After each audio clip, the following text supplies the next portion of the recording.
ডেনমার্কের যুবরাজ হ্যামলেটের জীবন এক মুহূর্তে বদলে যায় যখন তার বাবা রাজা রহস্যজনকভাবে মারা যান। শোক না কাটতেই তার মা রানী গার্টরুড বিয়ে করেন হ্যামলেটেরই কাকা ক্লডিয়াসকে, যিনি নতুন রাজা হন।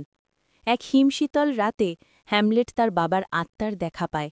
আত্মা জানায় তাকে হত্যা করেছে তাঁরই ভাই, নতুন রাজা ক্লডিয়াস।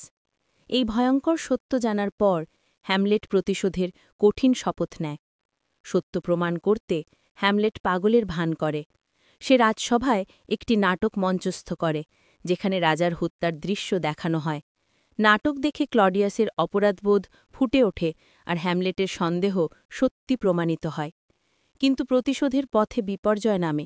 হ্যামলেট ভুল করে তার প্রেমিকা ওফেলিয়ার বাবা পোলোনিয়াসকে হত্যা করে। এই ভয়ঙ্কর শোকে ওফেলিয়া পাগল হয়ে নদীর জলে ডুবে মারা যায়। গল্পের শেষে ক্লডিয়াসের ষড়যন্ত্রে এক মারাত্মক দ্বন্দ্বযুদ্ধ হয়। বিষাক্ত তলোয়ারের আঘাতে হ্যামলেট এবং ওফেলিয়ার ভাই লা আর্টেস দুজনেই মারাত্মকভাবে আহত হয়। রানী ভুল করে বিষাক্ত পানীয় পান করে মারা যান। মৃত্যুর ঠিক আগে হ্যামলেট ক্লডিয়াসকে হত্যা করে